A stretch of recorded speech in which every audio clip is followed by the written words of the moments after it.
Pemirsa, Anda masih bersama kami di Lintas Banua Sepekan. Pemerintah Kabupaten Banjar melaksanakan penutupan bimbingan haji massal bagi calon jemaah haji tahun 1445 Hijriah bertempat di Asrama Haji Banjarmasin. Manasik diperlukan agar para jemaah haji tidak kebingungan dan lancar dalam melaksanakan ibadah haji nantinya. Bupati Banjar diwakili Asisten Perekonomian dan Pembangunan Ikhwansah menutup kegiatan manasik haji massal tahun 1445 Hijriah di Asrama Haji Banjarmasin di Banjarbaru Rabu pagi.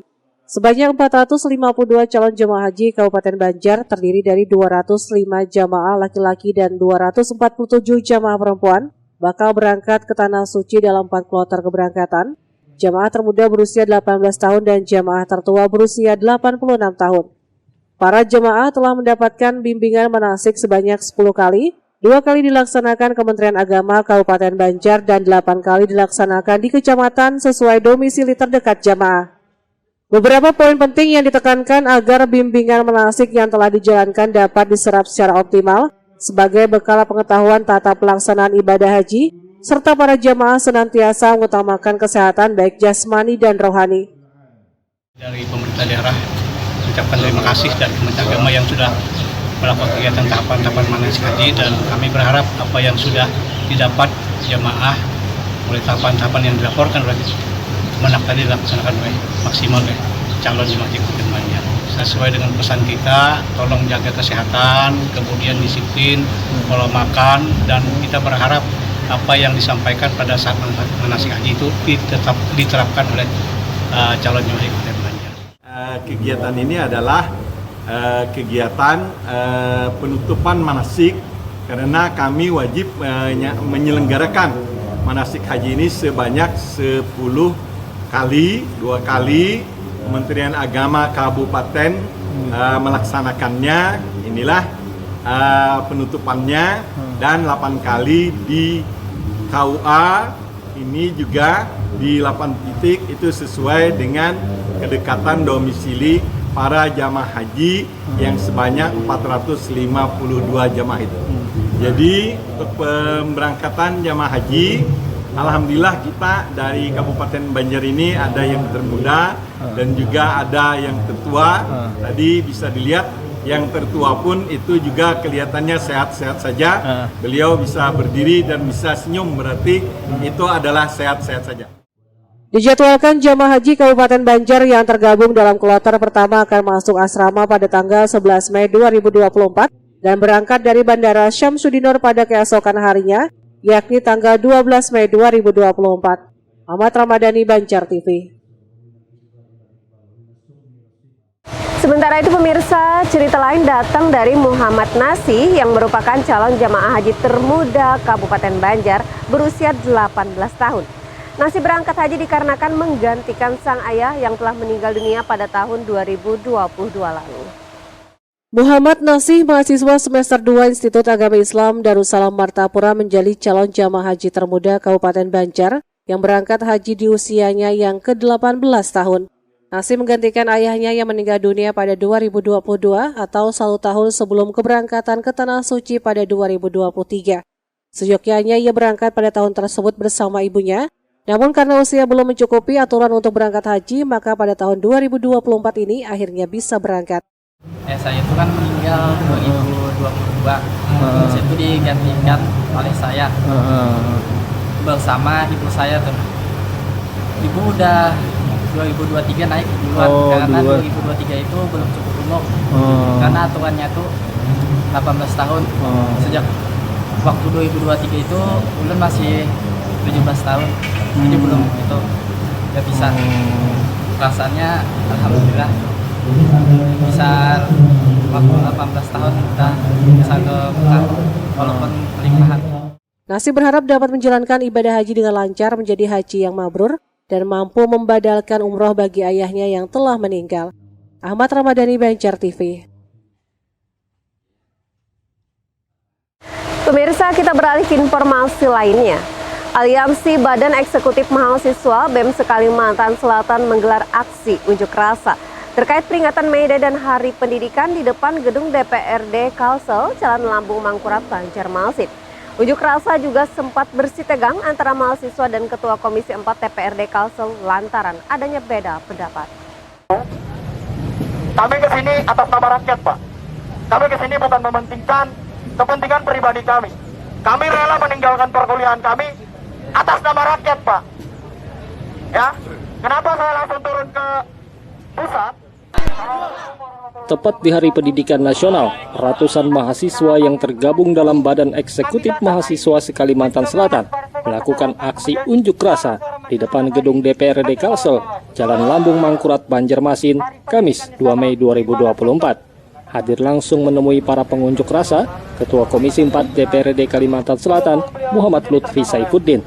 Pertemuan antara anggota Dewan dan pengunjuk rasa juga sempat bersitegang lantaran adanya beda pendapat saat dialog dan mempertanyakan kinerja anggota Dewan selama ini. Selain mengkritisi kinerja anggota Dewan Kalsel, aksi ini juga membawa sejumlah tuntutan. Di antaranya, meminta kesejahteraan guru honorer, fasilitas pendidikan yang cukup, sinkronisasi kerja antara pemerintah provinsi dengan pemerintah pusat, sehingga terjadi kesinambungan. Selain terkait pendidikan, mahasiswa juga menyampaikan tuntutan terkait Hari Buruh Nasional, di antaranya tolak dan cabut kembali Undang-Undang Cipta Kerja Nomor 6 Tahun 2023 dan meminta mengawasi soal perancangan penambahan jumlah subsidi pupuk dan juga obat-obatan bagi para petani. 3 poin tuntutan untuk Hardiknas, 7 tuntutan untuk May Day atau Hari Buruh. Yang ketiga dari Hardiknas itu, pertama paling penting poin yang kami sampaikan adalah soal tenaga honorer yang perlu disejahterakan seperti itu. Yang kedua soal penyetaraan antara fasilitasi di ruang lingkup inklusi dan non-inklusif seperti itu untuk fasilitas pendidikan ya di wilayah Kalimantan Selatan seperti itu. Yang kedua, terus tuntutan yang ketiga yang kita sampaikan adalah bagaimana hari ini fasilitas pendidikan yang ada di wilayah Kalimantan Selatan itu tercukupi dan semuanya tercover seperti itu. Nah itu poin tuntutan utama bagi kita. Agar apa? Yang ketiga soal sinkronisasi kerja antara pemerintah provinsi dengan kementerian ataupun dengan kedinasan sehingga terjadi yang namanya ketersinambungan. Kalau seandainya satu sama lain yang saling crack atau kebijakan dibuat tapi nggak dijalankan atau dijalankan tapi nggak sama sekali kompleks sama lainnya, nanti akan menghasilkan hal yang rancu seperti itu. Terus untuk 7 tuntutan di May Day, kami tetap ingin tolak cabut kembali Undang-Undang Cipta Kerja Nomor 6 Tahun 2023 yang kemarin jadi Perpu. Itu satu. Yang kedua adalah soal menyoal buruh. Nah, tingkatkan untuk UMP. Yang ketiga, awasi soal perancangan terhadap penambahan jumlah subsidi pupuk dan juga obat-obatan bagi para petani. Nah, karena bukan kabarnya lagi, kemarin di Muskenbang juga dijelaskan 54 triliun digelontorkan. Kalau seandainya nggak diawasi dalam praktek kerjanya, maka kami bukannya suzon, kami wajib suzon sebagai mahasiswa. Kami sebagai rakyat wajib suzon kayak gitu. Agar Sementara itu, Ketua Komisi 4 DPRD Kalsel, Muhammad Lutfi Saifuddin mengatakan akan menyampaikan tuntutan mahasiswa tersebut kepada pimpinan untuk segera ditindaklanjuti. Lutfi juga mengaku siap mengawal dan memperjuangkan apa yang menjadi tuntutan mahasiswa tersebut. Kepada pimpinan untuk ditindaklanjuti. Nanti bagaimana arahan pimpinan, nanti tentu apapun yang namanya aspirasi kan wajib hukumnya untuk kita tindak lanjuti seperti itu. Dan itu sebuah kewajiban. Sebetulnya apa yang disampaikan mahasiswa ini sebetulnya ya apa yang juga kami rasakan di DPRD Kalimantan Selatan. Ya, hanya ini mungkin hanya sebagai sebuah pendorong ya, mudah-mudahan perjuangan yang bersama ini bisa betul-betul membangkitkan semangat orang-orang yang berkompeten juga bisa melek. Aksi demo kali ini juga dikawal ketat aparat kepolisian, diakhiri dengan penandatanganan komitmen bersama antara anggota Dewan, pihak kepolisian, dan mahasiswa. Muhail, Banjar TV. Pemirsa, Gubernur Kalsel Haji Sahbiri Noer pimpin apel gabungan peringatan Hari Pendidikan Nasional dan Hari Otonomi Daerah 2024 berlangsung di halaman kantor Sekretariat Daerah Provinsi Kalsel di Banjarbaru.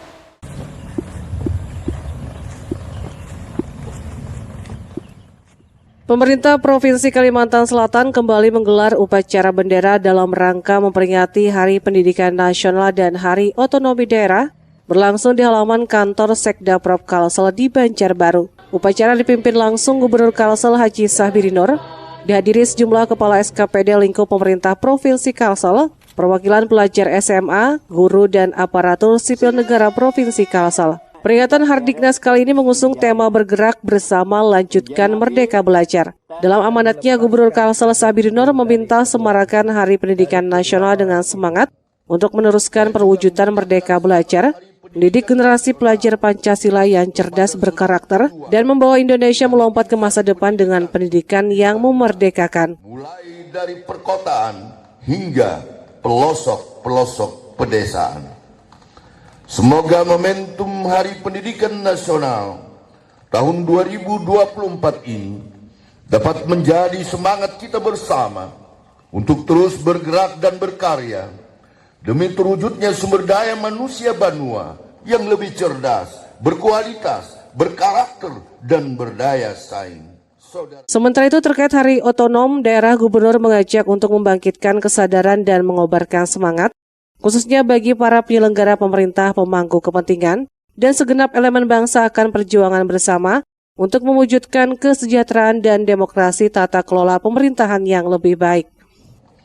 Pada peringatan Hari Otonomi Daerah ke-28 tahun 2024 yang mengangkat tema Otonomi Daerah Berkelanjutan Menuju Ekonomi Hijau dan Lingkungan yang Sehat, Menteri Dalam Negeri menyampaikan pesan kepada kita semua bahwa otonomi daerah merupakan hak wewenang daerah otonom untuk mengatur dan mengurus urusan pemerintahan dalam sistem negara kesatuan Republik Indonesia. Muhail, Banjar TV. Selanjutnya pemirsa, upacara peringatan Hari Pendidikan Nasional dan Hari Otonomi Daerah ke-28 tahun 2024 juga digelar pemerintah Kabupaten Banjar yang dirangkai dengan penyerahan penghargaan. Wakil Bupati Banjar Habib Idrus Al-Habsyi bertindak selaku pembina upacara pada apel peringatan Hari Pendidikan Nasional dan Hari Otonomi Daerah ke-28 tahun 2024 tingkat Kabupaten Banjar di halaman kantor Bupati setempat. Tampak hadir jajaran Porkopimda, para asisten dan staf ahli Bupati, Kepala SKPD, Direktur Perusahaan Daerah, guru penggerak, dan sejumlah pelajar.